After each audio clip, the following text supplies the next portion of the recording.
ನಮಸ್ಕಾರ ವಿದ್ಯಾರ್ಥಿಗಳೇ, ನಿಮ್ಮೆಲ್ಲರನ್ನು ಎರಡನೇ ದಿನದ ಆನ್ಲೈನ್ ಕ್ಲಾಸ್ಗೆ ಸ್ವಾಗತ ಬಯಸುತ್ತೇನೆ. From yesterday's class, we understood that importance of risk and return. By analyzing risk and return factor, definitely it is very much helpful for any investors or any good portfolio managers.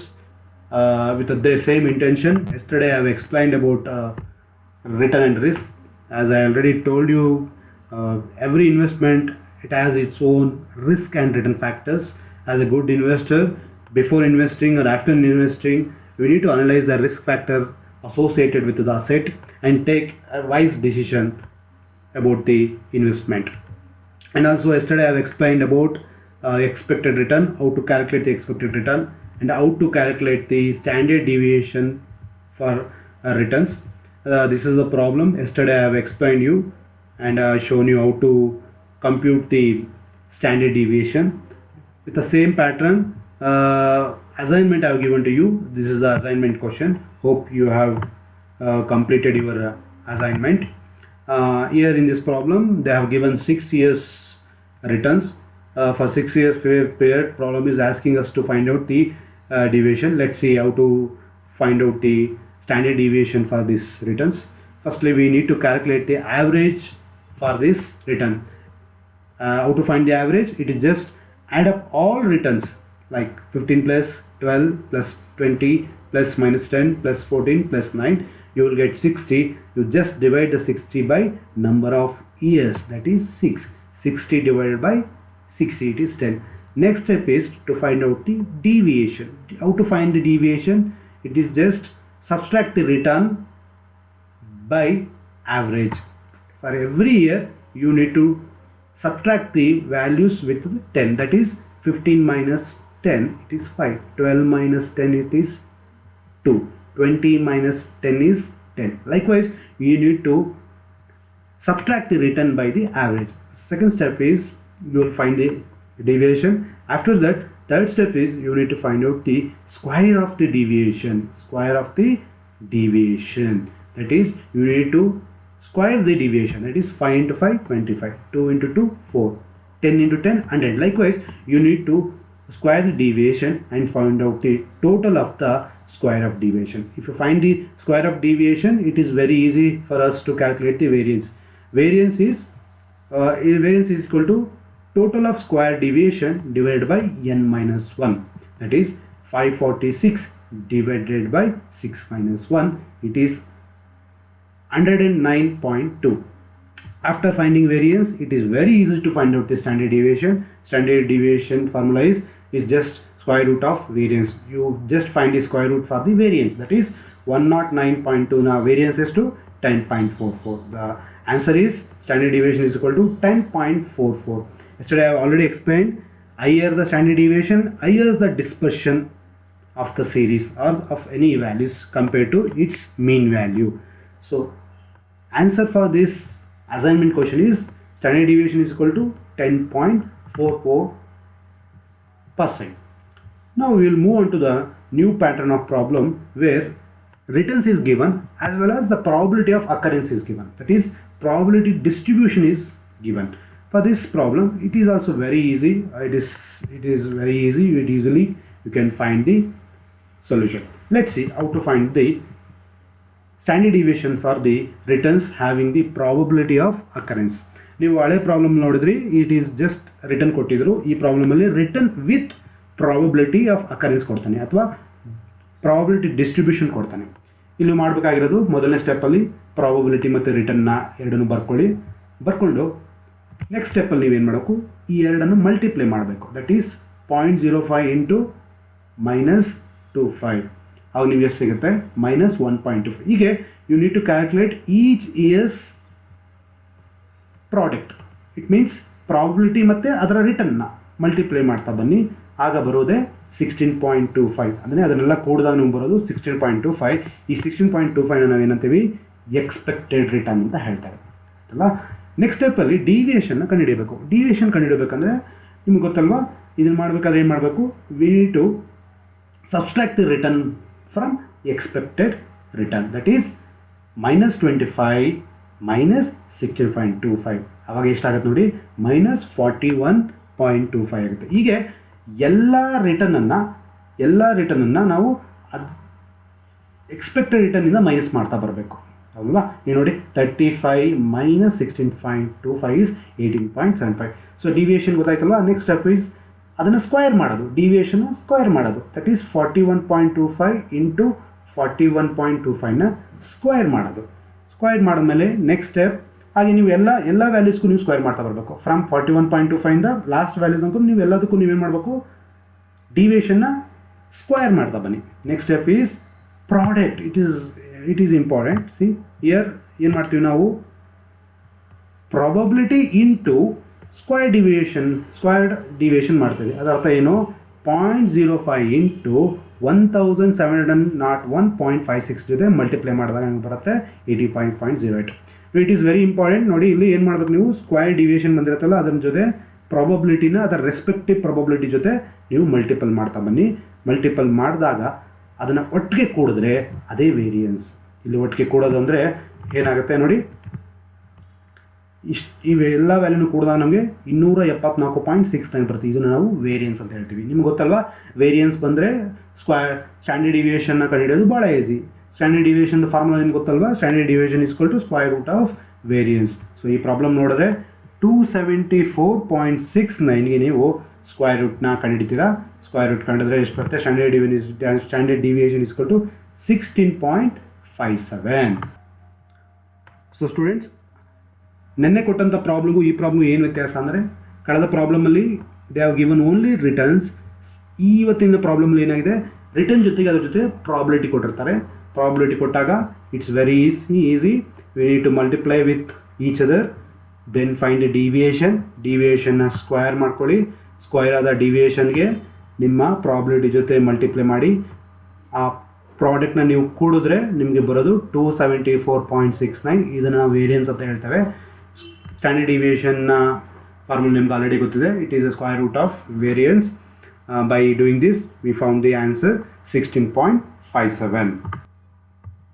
Student, ಇವತ್ತು ಹೇಳ್ಕೊಟ್ಟಂಥ ಪ್ರಾಬ್ಲಮಿನ ಆಧಾರಿತವಾಗಿ ಅದರ same ಪ್ಯಾಟ್ರನಲ್ಲಿ ನಿಮ್ಗೊಂದು assignment ಕೊಡ್ತಾ ಇದ್ದೀನಿ. ದಯವಿಟ್ಟು ಇದನ್ನು ನೀವು ಸಾಲ್ವ್ ಮಾಡಬೇಕಂತ ಕೇಳ್ಕೊತೀನಿ. ನೋಡಿ, ನಿಮ್ಗೆ ಗೊತ್ತಿರೋಂಗೆ ಇದು ಯಾವ ಪ್ರಾಬ್ಲಮ್ ಅಂತ ಗೊತ್ತಾಯ್ತಲ್ಲ. Return with probability of occurrence.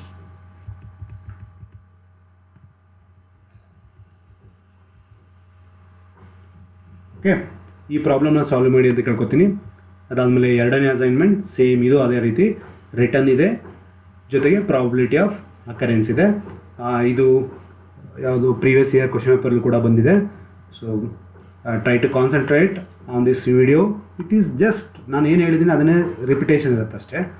Okay ಅಲ್ಲ, ಇದನ್ನು ಮಾಡ್ಬೋದು.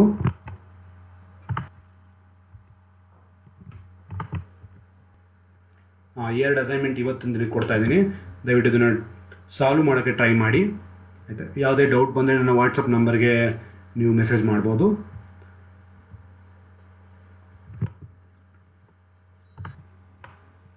ಡಿಯರ್ ಸ್ಟೂಡೆಂಟ್ಸ್, ಇದು ಮತ್ತೊಂದು pattern kind of problem relating to variance and standard deviation. In this problem they have given 2 companies returns, that is Bharat Foods and Oriental Foods. ಅದರದ probability ಕೊಟ್ಟಿದ್ದಾರೆ, ಮತ್ತು ಇಲ್ಲಿ number of years ಕೊಟ್ಟಿಲ್ಲ. ಇಲ್ಲಿ ಏನು ಕೊಟ್ಟಿದ್ದಾರೆ, ಎಕನಾಮಿ, ಸ್ಟೇಟ್ ಆಫ್ ಎಕನಾಮಿ, ನಮ್ಮ economy ಯಾವ ಸೈಕಲಲ್ಲಿ ಅದು ಹೋಗ್ಬೋದು ಅಂತ ನಾವು ಹೇಳ್ತಾ ಇದ್ದಾರೆ. ಇದು ಮೊದಲನೇ ಸೈಕಲ್ ಏನಿದೆ, ಸ್ಟೇಟ್ ಆಫ್ ಎಕನಾಮಿ, ಬೂಮ್ ಇದೆ, ನಾರ್ಮಲ್ ಇದೆ, ರಿಸೆಷನ್ ಇದೆ. ಸೊ ಈ ಪೀರಿಯಡ್ಗಳಲ್ಲಿ ಹೇಗೆ ನಮಗೆ ರಿಟರ್ನ್ ಬಂದಿದೆ ಭಾರತ್ ಮತ್ತು ಓರಿಯೆಂಟಲ್ ಫುಡ್ಸ್ನ ಅಂತ ನಾವು ಈ ಪ್ರಾಬ್ಲಮಲ್ಲಿ we have to find out is variance and standard deviation separately for each companies. ಅಂದರೆ ಭಾರತ್ ಫುಡ್ಸ್ಗೆ ಸಪ್ರೇಟಾಗಿ ನಾವು ವೇರಿಯನ್ಸ್ ಮತ್ತು ಸ್ಟ್ಯಾಂಡರ್ಡ್ ಡಿವಿಯೇಷನ್ನ ಕಂಡುಹಿಡಿಯಬೇಕಾಗತ್ತೆ, ಮತ್ತು ಓರಿಯೆಂಟಲ್ ಫುಡ್ಸ್ಗೂ ಕೂಡ ಸಪ್ರೇಟಾಗಿ ನಾವು ಸ್ಟ್ಯಾಂಡರ್ಡ್ ಡಿವಿಯೇಷನ್ ಮತ್ತು ವೇರಿಯನ್ಸ್ನ ಕಂಡುಹಿಡಿಯಬೇಕಾಗತ್ತೆ. ಸ್ಟೂಡೆಂಟ್ಸ್, ನಾನು ಹೇಳ್ದಂಗೆ ಇದಕ್ಕೆ ನಾರ್ಮಲ್ ನಾವು ಹಳೆ ಈಗ ತಾನೇ ಕಳೆದ ಪ್ರಾಬ್ಲಮ್ ಮಾಡಿದ್ವಲ್ಲ ಅದೇ ರೀತಿ we need to write the state of economy in the probability as well as return. ಇಲ್ಲೇನೇನು ಮಾಡಬೇಕು, first step is to multiply probability ಮತ್ತು ರಿಟರ್ನ್ ಎರಡು ಮಲ್ಟಿಪ್ಲೈ ಮಾಡಿ. ಆದರೆ 0.3 × 16 ಹೀಗೆ 3 ಸ್ಟೇಟ್ ಆಫ್ ಎಕನಾಮಿ ನೀವು ಮಲ್ಟಿಪ್ಲೈ ಮಾಡಿ ಅದನ್ನು ಕೂಡಿದಾಗ ನಮ್ಗೆ ಎಷ್ಟು ಬರುತ್ತೆ 11.5 ಬರುತ್ತೆ. 11.5 ನಾವು ಏನಂತ ಕರಿತೇವೆ, ಎಕ್ಸ್ಪೆಕ್ಟೆಡ್ ರಿಟರ್ನ್ ಅಂತ ಕರಿತೇವೆ. ನೆಕ್ಸ್ಟ್ ಸ್ಟೆಪ್ ನಿಮ್ಗೆ ಗೊತ್ತಿದೆಯಲ್ಲ, ಡಿವಿಯೇಷನ್ನ ಕಂಡುಹಿಡಿಯೋದು. ಡಿವಿಯೇಷನ್ ಕಂಡುಹಿಡಿಯೋದು ಹೇಗೆ, ರಿಟರ್ನ್ ಮೈನಸ್ ಎಕ್ಸ್ಪೆಕ್ಟೆಡ್ ರಿಟರ್ನ್ನ ಯಾವುದನ್ನು ಸಬ್ಟ್ರಾಕ್ಟ್ ಮಾಡಬೇಕು, ಎಕ್ಸ್ಪೆಕ್ಟೆಡ್ ರಿಟರ್ನಿಂದ ಸಬ್ಟ್ರಾಕ್ಟ್ ಮಾಡಬೇಕು. ಸೊ ಈ ಕೇಸಲ್ಲಿ ಎಷ್ಟಿದೆ ರಿಟರ್ನು, 16 ಇದೆ. 16 ಮೈನಸ್ 11.5 ಮೈನಸ್ ಮಾಡಿದಾಗ ನಮಗೆ ಎಷ್ಟು ಬರುತ್ತೆ, 4.5. ಹಾಗೆ ಬೂಮ್ ನಾರ್ಮಲ್ ರಿಸೆಷನ್ಗೆ 2 ಮೈನಸ್ 3 ಮೈನಸ್ ಮಾಡಿದಾಗ ನಮ್ಗೆ ಇಷ್ಟು ವ್ಯಾಲ್ಯೂ ಬರುತ್ತೆ. ನಿಮ್ಗೆ ಗೊತ್ತಿದೆಯಲ್ಲ. Next step is square of the deviation. ಅಂದರೆ ಬಂದಂಥ ಡಿವಿಯೇಷನ್ನ ಮಲ್ಟಿಪ್ಲೈ ಮಾಡ್ತೀರಾ. 4.5 ಇಂಟು 4.5 20.25 ಬರುತ್ತೆ ಅಲ್ವಾ. ಇಲ್ಲಿ ನೋಡಿ, minus 0.5 into minus 0.5 it is 0.25. Square of the deviation ಈ ರೀತಿ 3ಕ್ಕೂ ಸ್ಕ್ವೈರ್ ಆಫ್ ದ ಡಿವಿಯೇಷನ್ ಮಾಡ್ಕೊಳ್ಳಿ. ಕೊನೆಯ ಸ್ಟೆಪ್ ನಿಮ್ಗೆ ಗೊತ್ತಿದೆ ಅಲ್ವಾ, ಪ್ರಾಡಕ್ಟ್ ಕಂಡುಹಿಡಿಯೋದು ಹೇಗೆ, square of the deviation into probability ಅಲ್ವಾ. So square of the deviation 20.25 into 0.3 ಮಾಡಿದ್ರೆ 6.075 ಬರುತ್ತೆ. ಸೊ ಹೀಗೆ square of the deviation into ಪ್ರಾಬಬಿಲಿಟಿನ 3 ಸ್ಟೇಟ್ ಆಫ್ ಎಕನಾಮಿಕ್ ಮಾಡ್ಕೊಳ್ಳಿ. ಅದನ್ನು ಕೂಡ್ಕೊಂಡ್ರೆ ಅದನ್ನು ನಾವೇನಂತೀವಿ, ವೇರಿಯನ್ಸ್ ಅಂತ ಕರಿತೀವಿ, ಹೌದಲ್ವಾ. ಸೊ ವೇರಿಯನ್ಸ್ನ ಕಂಡುಹಿಡಿದಾಯ್ತು ನಾವೀಗ. ವೇರಿಯನ್ಸ್ ಬಂದರೆ standard deviation is very easy ಅಲ್ವಾ, it is a square root of variance. So ಅದು ಕೂಡ ಈಸಿಯಾಗಿ ನಮಗೆ ಸಿಗುತ್ತೆ. ಸೊ ಸ್ಕ್ವೈರ್ ರೂಟ್ ಮಾಡಿ 12.25ಗೆ it is 3.5% is the standard deviation for the company Bharat Foods. ಇದೇ ರೀತಿ ಈ ಪ್ರಾಬ್ಲಮಲ್ಲಿ ಇನ್ನೊಂದು ಕಂಪ್ನಿ ಬಗ್ಗೆ ಕೇಳಿದ್ದಾನೆ. ಯಾವ ಕಂಪನಿ ಅದು, ಓರಿಯೆಂಟಲ್ ಫುಡ್ಸ್ ಬಗ್ಗೆ ಕೇಳಿದ್ದಾನೆ. ಓರಿಯೆಂಟಲ್ ಫುಡ್ಸ್ಗೂ ಕೂಡ ನಾವು ಇದೇ ರೀತಿ ಸ್ಟ್ಯಾಂಡರ್ಡ್ ಡಿವಿಯೇಷನ್ನ ಕಂಡುಹಿಡ್ಕೋಬೇಕು.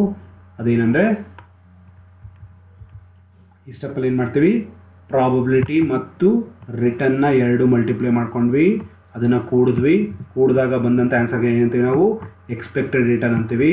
ನೆಕ್ಸ್ಟ್ ಡಿವಿಯೇಷನ್ ಕಂಡುಹಿಡ್ಕೋತೀವಿ. ಡಿವಿಯೇಷನ್ ಅಂದರೆ ಏನು, ರಿಟರ್ನ್ ಮೈನಸ್ ಎಕ್ಸ್ಪೆಕ್ಟೆಡ್ ರಿಟರ್ನ್, ಅಂದರೆ 40 ಮೈನಸ್ 13 ಇಟ್ ಈಸ್ 27. ಹಾಗೆ ಬೂಮ್ ನಾರ್ಮಲ್ ರಿಸೆಷನ್ 3ಕ್ಕೂ ಕಂಡುಹಿಡ್ಕೊಂಡ್ಮೇಲೆ ನೆಕ್ಸ್ಟ್ ಸ್ಟೆಪ್ ಏನು, ಸ್ಕ್ವೈರ್ ಆಫ್ ದಿ ಡಿವಿಯೇಷನ್, ಅಂದರೆ ಈ ಡಿವಿಯೇಷನ್ನ ಸ್ಕ್ವೈರ್ ಮಾಡಿ 27 ಇಂಟು 27 ಆ ರೀತಿ ಮಾಡ್ತಾ ಹೋದಾಗ ನಿಮ್ಗೇನು ಬರುತ್ತೆ, 729. 3 into 3 minus 3 into minus 3 it's plus 9 ಆಗುತ್ತೆ. ಹೀಗೆ ಮಾಡ್ಕೊಳ್ಳಿ. ನೆಕ್ಸ್ಟು ಸ್ಕ್ವೈರ್ ಆಫ್ ಪ್ರಾಡಕ್ಟ್ ಕಂಡುಹಿಡಬೇಕು. Square of deviation into probability ಅಂದರೆ 0.3 ಇಂಟು 729, ಹಾಗೆ 0.5 ಇಂಟು 9, 0.2 ಇಂಟು 1089. ಇದನ್ನೆಲ್ಲನೂ ಕೂಡಿದ್ರೆ 441 ಬರುತ್ತೆ. 441 ಏನು, ಅದೇ ವೇರಿಯನ್ಸ್, ಹೌದಲ್ವಾ. ವೇರಿಯನ್ಸ್ ಬಂದಮೇಲೆ ನಮಗೆ ಸ್ಟ್ಯಾಂಡರ್ಡ್ ಡಿವಿಯೇಷನ್ ಕಂಡುಹಿಡಿಯೋದು ಬಹಳ ಸುಲಭ. ಸೊ ಹಾಗಾಗಿ ಈ ಪ್ರಾಬ್ಲಮಿನ ಸ್ಟ್ಯಾಂಡರ್ಡ್ ಡಿವಿಯೇಷನ್ ಎಷ್ಟು, 21%. ಅದೇಗೆ ಬಂತು ನಿಮ್ಗೆ ಗೊತ್ತಲ್ವಾ, ವೇರಿಯನ್ಸ್ನ ಸ್ಕ್ವೈರ್ ರೂಟ್ ಕಂಡುಹಿಡಿದ್ವಿ. ಅಂದರೆ 441ಕ್ಕೆ ಸ್ಕ್ವೈರ್ ರೂಟ್ನ ಕಂಡುಹಿಡಿದ್ವಿ, ಇಟ್ ಈಸ್ 21%. ಸೊ ಈ ಪ್ರಾಬ್ಲಮ್ ಒಂದು ಏನು ಕೇಳಿದಾನೆ, ಯಾವ ಕಂಪ್ನಿ ಬೆಟರ್ ಅಂತ ಹೇಳ್ತಾನೆ ಅಂತ ಕೇಳಿದ್ದಾರೆ. ಈ ಸ್ಟ್ಯಾಂಡರ್ಡ್ ಡಿವಿಯೇಷನ್ ಎರಡರದ್ದು ನೋಡಿದ್ರೆ ಅದು ನಿಮಗೆ ಭಾರತ್ ಫುಡ್ಸ್ಗೆ ಎಷ್ಟು ಬಂದಿತ್ತು ಡಿವಿಯೇಷನ್, ನಿಮ್ಗೆ ಗೊತ್ತಿರೋಂಗೆ ನೋಡಿ, ನಿಮ್ಗೆ ಬಂದಿದ್ದು 3.5% ಅಲ್ವಾ. ಹಾಗಾದರೆ ಓರಿಯೆಂಟಲ್ಗೆ ಎಷ್ಟು ಬಂದಿದೆ, it is 21%. So standard deviation ಯಾವ್ದು ಕಡಿಮೆ ಇರುತ್ತೆ ಅದನ್ನು ಚೂಸ್ ಮಾಡಬೇಕಂತೆ. ಅಂದರೆ ಅದಷ್ಟು ವೇರಿ ಆಗಲ್ಲ, ಅಂದರೆ ಅದರ ಮೀನ್ಗೆ ಅದರ ಆ್ಯಾವರೇಜ್ಗೆ ಹತ್ತಿರವಾಗೇ ಇರುತ್ತೆ ಅಂತ, ಅದಲ್ವಾ. ಸೊ ಹಾಗಿದ್ದಾಗ ಇದರಲ್ಲಿ ನೀವು ಯಾವ ಕಂಪ್ನಿ ಚೂಸ್ ಮಾಡಬೇಕು, ಓರಿಯೆಂಟಲ್ ಫುಡ್ಸ್ಗಿಂತ ಉತ್ತಮವಾದದ್ದು ಯಾವುದು, ಭಾರತ್ ಫುಡ್ಸ್ನ ನಾವು ಸೆಲೆಕ್ಟ್ ಮಾಡಬೇಕಾಗತ್ತೆ. ಸ್ಟ್ಯಾಂಡರ್ಡ್ ಡಿವಿಯೇಷನ್ ಯಾವುದು ಕಡಿಮೆ ಇರುತ್ತೆ. ಸೊ ಹಾಗೆ ಮುಂದೆ ನಿಮಗೆ ಇದೇ ಪ್ಯಾಟ್ರನಲ್ಲಿ ನಾನು ನಿಮಗೊಂದು ಅಸೈನ್ಮೆಂಟ್ ಕೊಡ್ತಾ ಇದ್ದೀನಿ, ದಯವಿಟ್ಟು ನೋಡಿ ಬರ್ಕೊಳ್ಳಿ, ಹೌದಲ್ವಾ. ಸೇಮ್ ಪ್ಯಾಟ್ರನ್ ಈಗ ಹೇಳ್ಕೊಟ್ಟಿದ್ದಾನ ಅದೇ ಪ್ಯಾಟ್ರನಲ್ಲಿ ನಿಮಗೆ ಅಸೈನ್ಮೆಂಟ್ ಕೊಡ್ತಾ ಇದ್ದೀನಿ. ದಯವಿಟ್ಟು ಈ ಪ್ರಾಬ್ಲಮ್ಸ್ ವೆರಿ ಈಸಿ. ಈ ವಿಡಿಯೋಸ್ನ ನೀವು ತರೋವಾಗಿ ನೋಡಿದ್ರೆ ಸಾಕು, ಈ ಪ್ರಾಬ್ಲಮ್ಸ್ನ ನೀವು ಸಾಲ್ವ್ ಮಾಡ್ಬೋದು, ಹೌದಲ್ವಾ. ಸೊ ಇವತ್ತಿಗೆ ಈ ಕ್ಲಾಸ್ನ ಇಲ್ಲೇ ಎಂಡ್ ಮಾಡ್ತಾ ಇದ್ದೀನಿ. ದಯವಿಟ್ಟು ನೀವು ಈ ವಿಡಿಯೋನ ತರೋವಾಗಿ ನೋಡಿ, ನಾ ಕೊಟ್ಟಂಥ ಅಸೈನ್ಮೆಂಟ್ನ ಸಾಲ್ವ್ ಮಾಡೋಕ್ಕೆ ಟ್ರೈ ಮಾಡಿ. In case of any doubts please feel free to contact me through my WhatsApp number. Thank you so much for your patience. Thank you.